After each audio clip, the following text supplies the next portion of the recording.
dois filmes movimentaram o sarau cultural no campus da Unicinos em Porto Alegre. Primeiro, foi a vez da exibição de Se Esta Lua Fosse Minha, do aluno do curso de realização audiovisual Pedro Gosler, premiado no Festival de Cinema de Gramado e no Festival Internacional de Curtas de São Paulo. O documentário fala sobre os sonhos de pessoas que circulam pela Rua Garibaldi, próximo a Farrapos, na capital gaúcha. A gente tinha essa rua que a gente achava muito interessante, que era a Garibaldi, que servia como plano de fundo. Os personagens eram incríveis também, aquelas pessoas que a gente conheceu. E o roteiro serviu como um recorte de como a gente colocaria aquelas pessoas naquela rua, que era a rua que de fato eles moravam, mas num contexto diferente, que era o que a gente queria. Eu acho os cenários muito incríveis e singulares, assim, tu não vê aquilo por toda a cidade, os próprios personagens também são muito...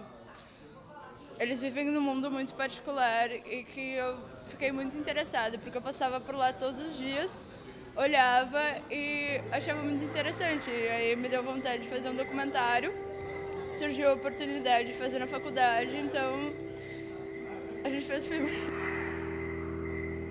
Em seguida, o público conferiu o longa sobre 7 ondas verdes espumantes, do diretor Bruno Polidoro. Trata-se de um documentário poético, construído através da obra e da vida de Caio Fernando Abreu.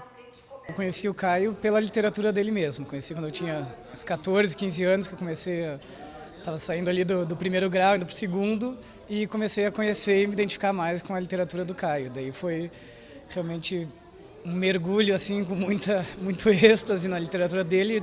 E o primeiro livro que eu li foi o Morangos Mofados, e desde esse primeiro livro eu acabei lendo praticamente toda a obra dele. Daí no final da faculdade eu tinha que adaptar, tinha que fazer um curta, né, dirigido por mim, e eu acabei adaptando então daí um conto do Caio homônimo, Pela Passagem de uma Grande Dor. Daí desde então conheci ele pela literatura, a partir disso fiz o filme, e daí me juntou essas duas questões, né, de fazer cinema e literatura.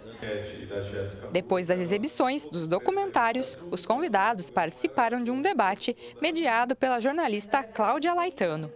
O objetivo era estabelecer ligações entre o cinema e a literatura. A experiência tanto do cinema quanto do livro, às vezes podem ser experiências assim muito individuais, né? Então acho que encontros como esse, em que a gente troca impressões, em que a gente ouve o autor, consegue colocar a obra na sua circunstância, eu acho que isso enriquece muito tanto a experiência de assistir um filme quanto a leitura do livro, né? É sempre importante tu fazer a exibição em lugar fechado, concentrado, em que as pessoas vão ter um outro tipo de atenção. E fora isso, poder discutir, né, com os autores do filme. Isso é sempre legal, assim, tu ter esse contato, conversar um pouco sobre como surgiram as ideias, como é que foi o processo de trabalho. O encontro contou ainda com uma sessão de autógrafos dos livros da editora Unicinos do ano de 2014. Entre eles, a obra Todo Filme é sobre Cinema, do jornalista Neido Closs. Escrevo diariamente há mais de 11 anos. Antes eu já escrevia um pouco, mas eu começo a escrever sistematicamente a partir de 2003, e até tem textos recentes e tal, que é uma abordagem pessoal da sétima arte.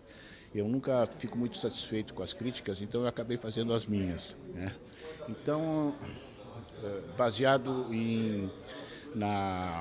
nas ciências da linguagem, ou seja, em Foucault, em Roland Barthes e na metodologia de história, que eu sou formado na USP e tal, eu fiz um trabalho ensaístico com espírito livre, não tem um engessamento acadêmico, ele é mais solto e tem muito texto poético também, mas é de tentar decifrar o cinema olhando a sétima arte como uma arte voltada para si mesma.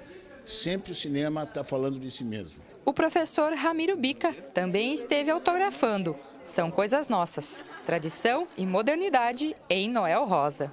A relação que se faz com o cinema, certamente, é a tua relação que se faz com todas as artes, que é a importância da arte como representação de um contexto histórico, que é o que as músicas do Noel Rosa faziam. Elas representavam aquele momento da história do Brasil.